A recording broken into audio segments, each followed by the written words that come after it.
Oke, halo semuanya. Nama gue Eka. Jadi di sini gue mau bahas tentang buku Survive Menghadapi Quarter Life Crisis. Jadi buku ini adalah buku karangan dari Evni Indriani, di mana dia adalah seorang dosen di Fakultas Psikologi di Universitas Kristen Maranatha. Di mana beliau juga saat ini masih aktif sebagai penyiar radio di Radio B Bandung.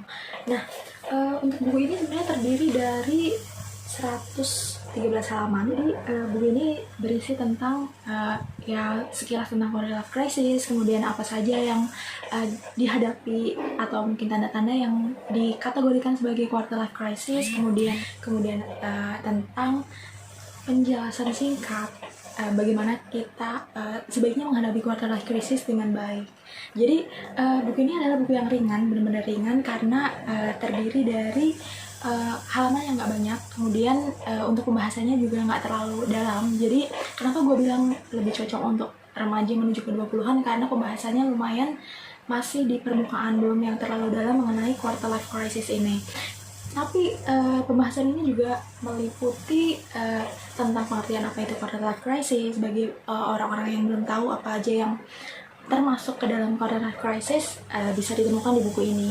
Kemudian cara kita menghadapi quarter life crisis, kemudian ciri-cirinya apa saja, hal ini juga dibahas di buku ini.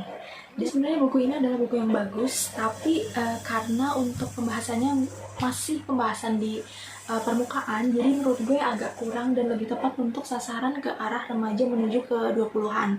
Tapi kalau misalnya untuk yang di usia-usia 20-an ke atas yang sedang menghadapi quarter life crisis, mungkin sudah mengetahui tentang sekilas tentang apa itu quarter life crisis, kemudian tentang hal-hal apa saja yang harus dihindari, kemudian ingin tahu lebih dalam, memang kurang cocok untuk baca lagi buku ini, karena ini adalah pembahasan awal-awal mengenai quarter life crisis. Tapi terlepas dari itu, buku ini juga bagus karena ada beberapa hal dan kata-kata yang lumayan gue suka di beberapa halaman.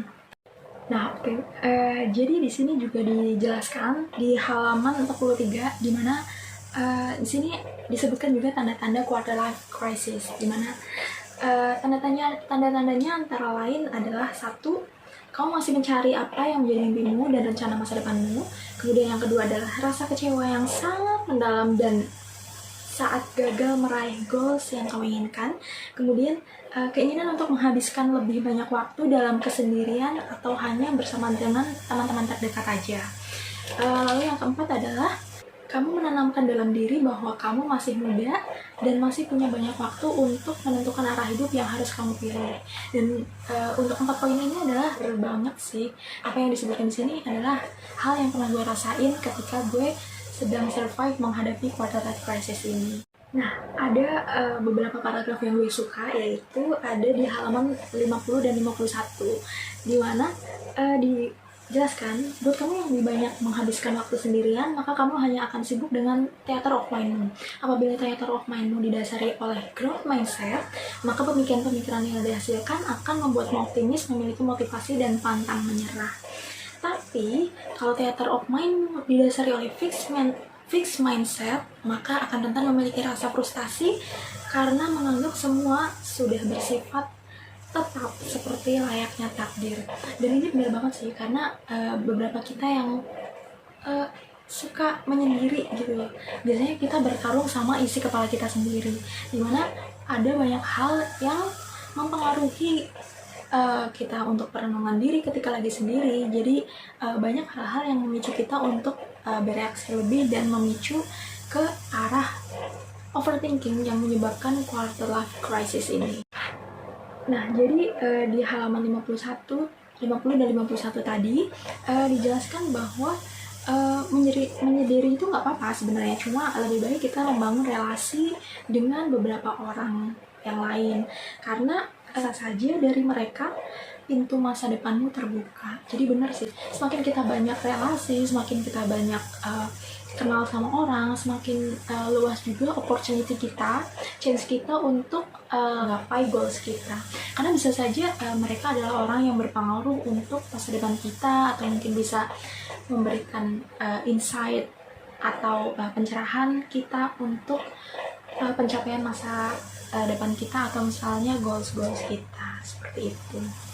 Ciptakanlah kehidupan yang seimbang dengan menjaga keseimbangan relasi, baik itu dengan sahabat-sahabat terdekatmu maupun dengan teman-teman relasi sosialmu. Bener banget sih, karena seperti apa yang gue udah jelaskan tadi, kehidupan relasi sosial itu emang penting banget, karena bisa saja dari situ kita mendapatkan chance dan opportunity untuk kita bisa mencapai goals kita ke depannya.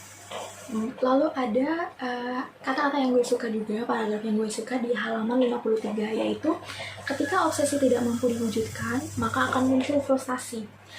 Frustasi yang tidak diselesaikan, maka akan memicu stres berat, yang pada akhirnya akan merusak kesehatan mentalmu. Dan biasanya orientasi tersebut adalah tentang karir dan pernikahan. Dan ini yang benar banget sih, karena dua problem ini antara karir dan pernikahan itu biasanya menjadi topik hangat untuk orang-orang yang sedang melanda quarter life crisis, karena perubahan arah menjadi dari remaja ke dewasa adalah perubahan yang memang tidak mudah dilalui, karena banyak hal-hal baru yang harus kita capai di usia-usia 20-an itu. Nah, sebenarnya kedua pilihan itu adalah sama-sama penting, karena keduanya itu ya bukan pilihan, karena keduanya itu sama-sama penting dan sama-sama baiknya. Jadi yang mau pilih karir duluan silakan, yang mau karir duluan juga silakan, atau mungkin bisa menjalankan keduanya secara bersamaan juga it's okay, karena memang keduanya itu benar-benar hal yang berpengaruh baik untuk diri kita juga. Di sini juga dijelaskan di halaman 55. Jadi dapat disimpulkan bahwa untuk membangun dunia karir, kamu masih dibolehkan untuk melakukan eksplorasi. Namun, dalam membangun pernikahan, kamu membutuhkan waktu dan proses untuk menentukan yang terbaik untukmu. Jadi, bisa diambil summary juga bahwa yang memilih karir, kalian bisa bereksplorasi lebih. Kemudian yang mau memilih marriage juga, kalian juga ditantang untuk bisa memilih orang yang tepat, kemudian di waktu yang tepat, kemudian hal apa saja yang bisa mempengaruhi untuk kalian mantap memilih kehidupan pernikahan. Selain itu ada juga di halaman 68, yaitu tidak semua hal dalam hidup bisa kita prediksi. Yang dibutuhkan hanyalah kesiapan untuk menghadapi perubahan sekecil apapun dalam hidup. Dan ini bener banget sih, karena quarter life crisis ini biasanya kita dihadapi oleh kebingungan gimana cara kita untuk mengatasi quarter life crisis ini. Kemudian kita mencari berbagai validasi dari orang lain, atau mungkin mencari hal-hal yang bisa memudahkan kita untuk bisa menghadapi ini. Padahal kan diharapkan bisa untuk menyesuaikan diri dengan cepat agar KLC ini bisa segera diatasi. Dan benar sih, karena hidup tidak pasti, ya udah kita harus banyak trial and error, dan trial and error itu adalah bagian dari pembelajaran hidup yang bisa kita maknai untuk pertumbuhan dan pengembangan diri ke depannya. Di sini juga dijelaskan juga cara-cara mengenali diri sendiri. Kalian nanti bisa baca aja di sini. Banyak sih, ada karakter apa aja yang harus dimiliki, kemudian manfaatnya apa aja ketika kita udah mengenali diri sendiri dan lain-lain. Di sini juga ada beberapa hal yang menarik juga. Di halaman 90 ada garis per ini. Jadi ini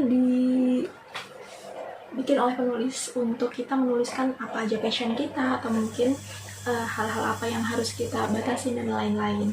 Di sini juga disediakan seperti mapping yang bisa kalian baca juga, dan di sini kalian bisa baca-baca sendiri aja. So, jadi terlepas dari pembahasan yang udah gue bawa di sini, terlepas dari isinya yang memang masih di permukaan banget, belum menuju ke pembahasan quarter life crisis yang dalam, tapi buku ini juga lumayan bagus dan lumayan membantu untuk pengenalan apa itu quarter life crisis, kemudian sekilas cara menghadapinya bagaimana, kemudian cara menghadapi tantangan-tantangan yang ada. Jadi buku ini juga tergolong buku yang bagus, terutama untuk para remaja di awal-awal 20-an. Thank you buat yang udah nonton, and see you on the next video.